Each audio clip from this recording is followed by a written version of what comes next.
America के, जी हाँ, दुनिया की सबसे बड़ी मिलिट्री पावर के लड़ाकू जहाज के पायलट को ईरान ने पकड़ लिया है, कैप्चर कर लिया है।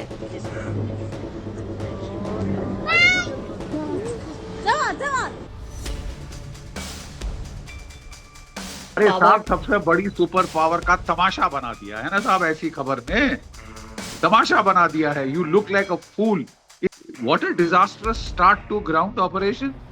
इनको कितने लोग बोल रहे हैं कि मत करो मत करो, डोंट गेट इनटू प्रॉब्लम्स, लेकिन ये सुन नहीं रहे। डोनाल्ड ट्रंप साहब गूढ़मती में घुसे जा रहे हैं और उसके देखिए नुकसान क्या हो रहा है। अभी तक जो भी इजरायली अमेरिकन जेट्स थे, they were not entering Iranian airspace. जब से जाना शुरू किया है तो उनके ठुक रहे हैं मिसाइल। कोई दया नहीं, कोई रूल्स नहीं, कोई लॉज नहीं। कोई डूब रहा है तो उसके सर में गोली मारो, मार डालो। अरे ये क्या बकवास है यार। थर्स से मारना चाहते हो, सता सता के मारना चाहते हो, और हम बड़े चाहते हैं ईरान के लोगों को। अबे तुमने सैंक्शन लगाई, इकोनॉमिक तबाही करी, ऐसे वाहियात मुल्क का। ईरान ने बड़ा सिंपल कह दिया है कि I will give tit for tat. आप मेरे पुल तोड़ो, मैं तुम्हारे पुल उड़ा दूंगा। अमेरिका क्लेम कर रहा है कि टोटल एयर सुप्रीमसी है, जहां चाहे हम ईरान में घूम सकते हैं, जहां चाहे जिस जगह को चाहे उड़ा सकते हैं, हमारे फाइटर्स को कोई रोक नहीं सकता। ईरान ये बहुत ढकोसला है, बहुत हिपोक्रेसी है, ये गलत वॉर है। It should never have been started. नमस्कार, इस खास कार्यक्रम में आप सभी का स्वागत है। इस जंग की सबसे बड़ी खबर मैं आपके सामने पेश कर रही हूं, वो ये कि अमेरिका के, जी हां, दुनिया की सबसे बड़ी मिलिट्री पावर के लड़ाकू जहाज के पायलट को ईरान ने पकड़ लिया है, कैप्चर कर लिया है। जी हां, इस लड़ाकू जहाज के पायलट को न सिर्फ कि कैप्चर किया गया, अगली जो खबर बताने जा रही हूं आपको वो रोंगटे खड़े कर देगी कि जब रेस्क्यू करने के लिए उसको एक हेलीकॉप्टर आया तो उस हेलीकॉप्टर को भी कैप्चर कर लिया गया। तो आप ये सोचिए कि एक पायलट हुआ पहले फाइटर जेट का, और दूसरा जो रेस्क्यू करने के लिए जो हेलीकॉप्टर आया था वो, और उसमें जो बैठा हुआ पूरा स्टाफ था, वो सब अब ईरान की पकड़ में है, सब ईरान के कब्जे में है। पहली बार ईरान, ये ऑफिशियल तौर पे कहा जा सकता है कि प्रिजनर ऑफ वॉर यानी युद्ध बंदी बना लिया है अमेरिका का। अभी तक अमेरिका दर्जनों सैकड़ों की तादाद में पूरी दुनिया के देश, जो कमजोर देश थे, उनके युद्ध बंदियों को बनाया करता था, उनके लोगों को, सैनिकों को और आम लोगों को युद्ध बंदी बनाया करता था, और उनको किस तरह की जो जेलें हैं, किस तरह के बुरे हालात में रखा करता था। आज 21वीं सदी में 2026 में ये खबर मैं आपको दे रही हूं फिलहाल। और इतना ही नहीं, आप ये देखिए कि बाकायदा वीडियो और साथ साथ तस्वीरों के सबूत के साथ ये बात सामने आ रही है। ये F-35 जहाज है, ईरान में अमेरिकी पायलट के पकड़े जाने की खबर सामने आई है। पूरे तरीके से ये खबर तमाम जो इंटरनेशनल मीडिया है उसमें वायरल हो चुकी है। ईरान की मीडिया ने यह कहा है कि फाइटर जेट पे हमले के बाद पायलट ने इजेक्ट किया, और ये कुर्सी देखिए आप, इस कुर्सी समेत जिस पे ये पायलट बैठा हुआ था और जहां उसने ये इजेक्ट किया है, इस कुर्सी को भी बाकायदा तस्वीरों को वहां के जो मंत्री हैं और जो मिलिट्री ऑफिसर्स हैं वो ट्वीट कर रहे हैं और मॉक कर रहे हैं अमेरिका को। IRGC जो वहां की जो इस्लामिक फोर्स है, उसने सीधे तौर पे ये कहा है कि यूएस का ये फाइटर जेट हमने डाउन कर दिया है, और जो हेलीकॉप्टर सर्च के लिए आया था, रेस्क्यू के लिए आया था, उसको भी हमने पकड़ लिया है। हेलीकॉप्टर को भी शॉट डाउन यानी शूट डाउन कर दिया गया। इससे ठीक पहले हम देख रहे थे कैसे फिलहाल ये देखिए आपकी ईरानियन स्टेट टेलीविजन पर यह अनाउंसमेंट हुआ कि जो भी कैप्चर करेगा अमेरिकन पायलट को जिंदा, उसको बहुत बड़ा इनाम दिया जाएगा। ये खबर आप देख रहे थे वहां पर, जो ईरान की जो स्टेट मीडिया है वो ये खबर दे रही थी कि कैसे अगर जो भी आदमी यहाँ पर, अगर इस व्यक्ति को, इस पायलट को पकड़ में ले लेता है तो इस व्यक्ति को बहुत बड़ा इनाम दिया जाएगा। ये बहुत बड़ी खबर है जो ईरानी मीडिया बता रहा है। F-15 यानी यूएस का जो है F-15E उसका क्रू भी साथ में था। इन दोनों को पकड़ में ले लिया गया है। अमेरिका का प्रिजनर ऑफ वॉर होगा। डोनाल्ड ट्रंप का कोई भी फैसला अगले 24 घंटे में, मैं कहूँगी, बहुत ही ज़्यादा महत्वपूर्ण होने जा रहा है। उनको, आपको याद होगा, आपसे एक दिन पहले जब उन्होंने जिस तरह से भाषण दिया तो उस पर सीधे तौर पर बहुत ही रेसिस्ट एक तरह से भाषण था। उनका रक्षा मंत्री भी जिस तरह के भाषण दे रहे हैं कि ईरान को हम स्टोन एज में पहुँचा देंगे, पाषाण युग में पहुँचा देंगे। इसके अलावा आप ये देखिए तमाम तरह से जो अमेरिकी F-35 है और F-15E, इन दोनों के बीच में बातचीत चल रही है कि कौन सा ये पूरा जहाज़ है। महत्वपूर्ण है इस चीज़ को समझना और देखना, क्योंकि ये वॉर के लिए पूरे तरीके से गेम चेंजर साबित हो सकता है। इससे पहले तमाम खबरें आ रही थीं कि देखिए ये अमेरिका का जहाज़ साथ साथ ये ईरान का जहाज़ दोनों साथ साथ घूम रहे हैं। और इसके अलावा बड़ी खबर ये भी है कि एक दो नहीं बल्कि 3 जो मिलिट्री जनरल्स हैं उनको फायर कर दिया है रक्षा मंत्री ने। तो पहले आर्मी के चीफ को फायर किया गया, आर्मी के चीफ को फायर करने के बाद ये डेविड होडने और विलियम ग्रीन जूनियर, इन दोनों को भी फायर कर दिया गया। सब खबरें ये आ रही हैं कि अमेरिकी फ़ौज में बगावत हो रही है। ये बगावत इसलिए हो रही है कि ज़मीनी जो लड़ाई की तैयारी कर रहा है अमेरिका, उससे पूरे तरीके से सहमत नहीं है। कोई भी जो मिलिट्री जनरल है वो इनकार कर रहा है कि आपको ईरान की ज़मीन पर नहीं जाना चाहिए। ईरान की अगर ज़मीन पर आप जाएंगे तो मारे जाएंगे। और ये फायर करने की जो बात है ये पूरे तरीके से उस बगावत की तरफ इशारा कर रही है कि अमेरिका के ख़ुद के जो जनरल्स हैं, ख़ुद के जो फ़ौजी हैं, जो ऑफिसर्स हैं, वो इस बात से इनकार कर रहे हैं। तो ये स्टोन एज में कौन जाएगा ये फ़ैसला देखना पड़ेगा। लेकिन कि ईरान जा रहा है या अमेरिका जा रहा है, रिजीम चेंज कहाँ हो रहा है, ईरान में हो रहा है या अमेरिका में हो रहा है, लेकिन सीधे तौर पर आप ये देखिए इस वक्त की बहुत बड़ी खबर है। और इसी बड़ी खबर पर चर्चा करने के लिए मेरे साथ जनरल जीडी बख्शी इस वक्त मौजूद है। जनरल बख्शी, ये बहुत बड़ी खबर है कि ईरान ने यूएस का बाकायदा एक पायलट कैप्चर कर लिया है। आप इसको कितना बड़ा इवेंट मानते हैं? नहीं, certainly that is very very significant news. America claim कर रहा है कि टोटल एयर सुप्रीमसी है। जहां चाहे हम ईरान में घूम सकते हैं, जहां चाहे जिस जगह को चाहे उड़ा सकते हैं, हमारे फाइटर्स को कोई रोक नहीं सकता। ईरान बिल्कुल डिफेंसलेस है। Air supremacy means nothing, not a shot they can fire back. अब ये कहानी तो हम सुनते सुनते कान पक गए हैं। पिछले कुछ दिनों से लगातार अमेरिकन जेट हर रोज एक दो तीन गिरे जा रहे हैं। कल F-35 के लॉस की खबर आई, फोटोग्राफ्स दिखाई गई। आज फिर लॉस की खबर आई है और अब आ रहा है कि वो पायलट डाउन हो गया है ईरान के ऊपर, शायद ईरान की कैद में है और उसके लिए search and rescue teams fly in कर रही हैं। वो C-130 लो फ्लाई कर रहे हैं, हेलीकॉप्टर्स उसको ढूंढने की कोशिश कर रहे हैं। I feel sorry for the pilot, क्योंकि अगर वो सिविलियंस के हाथ पड़ गया जो बहुत सख्त नाराज हैं, जिनकी रोज ये बैंड बजा रहे हैं, हवा से हाथ में आ जाता है तो कई बारी उत्तेजित सिविलियंस बहुत नुकसान करते हैं।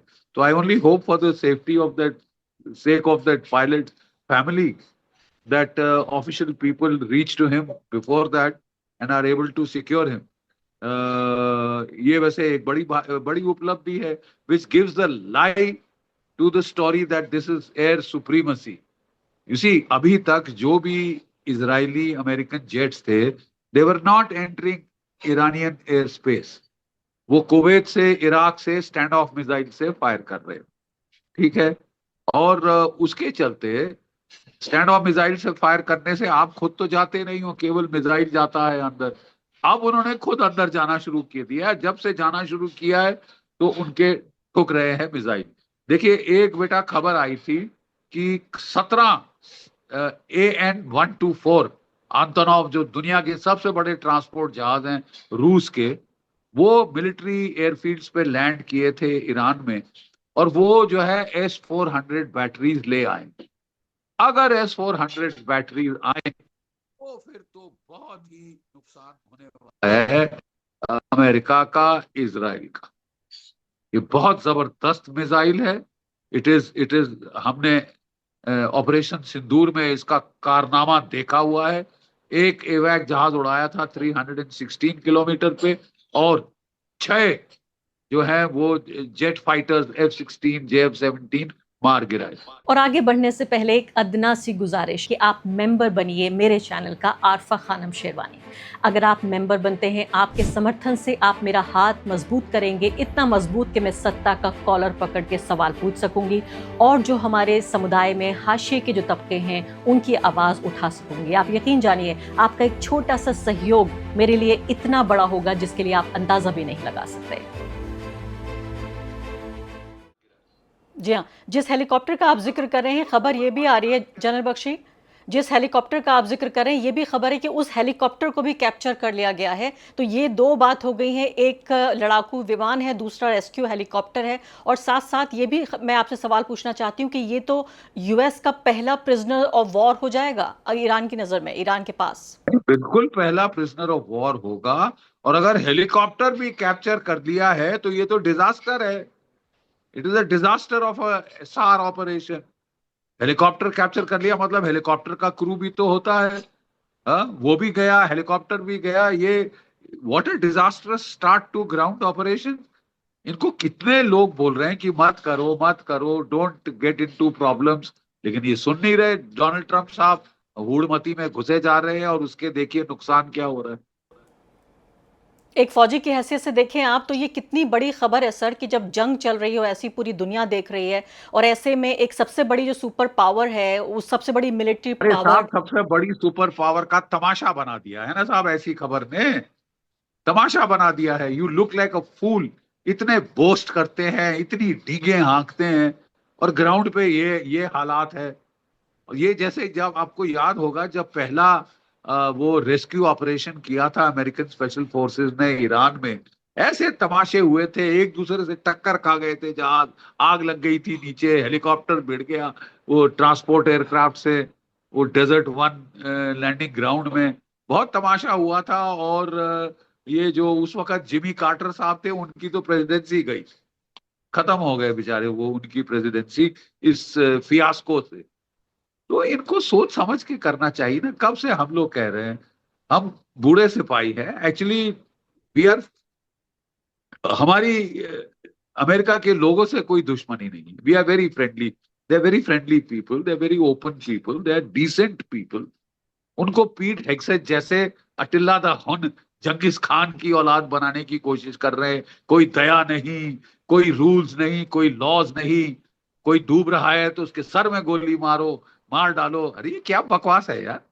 There are laws of war, और अमेरिका के अपने लॉ ऑफ वॉर है, जिसकी पैरा 17209 वो साफ कहता है कि भैया, जो सिविल पॉपुलेशन के सर्वाइवल के लिए चीजों को आप अगर हमला करे, जैसे कि water desalination plant, it is a war crime. Donald Trump वो वॉर क्राइम्स सरेआम एडमिट कर रहे हैं। बोले हम तुम्हारे वाटर डिसैलिनेशन प्लांट्स ठोकेंगे। उससे रिजीम चेंज करो क्या? आप तो जो आम जनता का पानी आप उनको उनको क्या कहते हैं, थर्स से मारना चाहते हो, सता सता के मारना चाहते हो। और हम बड़े चाहते हैं ईरान के लोगों को। अबे तुमने सैंक्शन लगाई, इकोनॉमिक तबाही करी, ऐसे वाहियात मुल्क, और ऊपर से हिपोक्रेसी सुनो, नाटक सुनो। हम तो ईरान को, we will bomb Iran into freedom and happiness. कितने खुश होंगे जब हमारे बड़े बड़े बॉम्ब गिरेंगे, जब पानी पीने को नहीं मिलेगा, कितनी किल्लत हो जाएगी।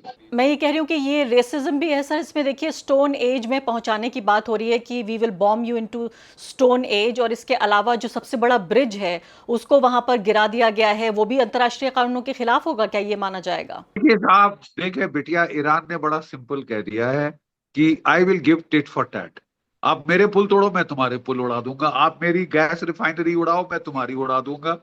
और भुगतना पड़ेगा गल्फ के देशों को, जहां अमेरिकन कंपनीज हैं। अमेरिका के सारे बेसिस हिट हुए हैं, वो जाके होटलों में छुप हो रहे हैं। होटलों में जब जाके मारा, हाय हाय सिविलियन टारगेट हिट किए, तो वहां छुप क्यों रहे हो? सिविलियंस को क्यों मरवा रहे हो? नहीं साहब, ये बहुत ढकोसला है, बहुत हिपोक्रेसी है, ये गलत वॉर है। It should never have been started. जी हाँ, और आखिरी बात कि इसके बाद भी क्या ग्राउंड ऑफेंसिव पे जाएगा अमेरिका इस झटके के बाद? Well, eight their own peril. अब चॉइस तो उनकी है ना, उनकी उनकी डिसीजन डोनाल्ड ट्रंप को ही लेनी है। लेकिन उनको सब एडवाइस दे रहे हैं कि मत करो। हम भी कह रहे हैं कि मत करो। जय भारत, जय हिंद। इससे पहले आप ये देखिए कि खबर ये है कि सबसे बड़ा जो इस पूरे इलाके का ब्रिज है, जिसको पूरे तरीके से लंदन के इस ब्रिज से मुकाबला किया जा रहा है, या फिर कैलिफोर्निया में जो ब्रिज है जिसे गोल्डन गेट ब्रिज कहा जाता है, उससे मुकाबला किया जाता है, उसको ध्वस्त कर दिया है। आप सोचिए कि अगर वेस्ट में कहीं कोई जहाज़, आपको याद है जब ट्विन टावर पर हमला हुआ था तो किस तरह से उसके बाद पूरी दुनिया बदल गई थी। ट्विन टावर पर हमले के बाद, क्योंकि अमेरिका की जो ताकत है और ख़ासकर उसकी जो कमर्शियल पावर है, उसके ऊपर हमला किया गया था। कितना बड़ा आतंकवादी वो घटना थी और उसके बाद से पूरी दुनिया हमेशा के लिए बदल गई थी। लेकिन इसी तरह से देखिए इन ब्रिजों पे जो हमला किया जा रहा है, उस ब्रिज पर हमले के बाद भी इसको देखें, अगर वेस्ट में हो रहा है तो इसको कितनी बड़ी खबर बनाया जाता है, लेकिन अगर ईस्ट में हो रहा है तो ये इतनी बड़ी खबर नहीं है। तो ये पूरे तरीके से क्राइम अगेंस्ट ह्यूमैनिटी जिसे कहा जाता है वो है ये, यानी मानवता के खिलाफ अपराध इसको घोषित किया जाना चाहिए। नेटो और यूरोपियन जो तमाम देश हैं वो कन्नी काट रहे हैं, पूरे तरीके से अलग थलग पड़े हैं। डोनाल्ड ट्रंप को, जो इज़राइल है उसने, और नेतन्याहू ने पूरी दुनिया से काट दिया है इतनी बड़ी ताकत को। और देखिए ईरान के जो विदेश मंत्री हैं वो क्या कह रहे हैं। जब ये कहा गया कि स्टोन एज में, पाषाण युग में ईरान को भेज दिया जाएगा, तो वो कह रहे हैं कि पाषाण युग में तो तेल नहीं था मिडल ईस्ट के पास, यानी मॉक कर रहे हैं कि ये तेल जिस पर कि पूरी की पूरी पश्चिमी दुनिया सर्वाइव करती है, ये तेल नहीं था पाषाण युग में, तो कैसे जियोगे तुम लोग। ये इस तरह से करके मैं कहूँगी पूरे तरीके से मॉक किया जा रहा है। जंग पूरे तरीके से बदल चुकी है। इस जंग का जो पूरा खेल है वो बदल चुका है। लगातार इस मुद्दे पर हम खबरें आपके पास लाते रहेंगे।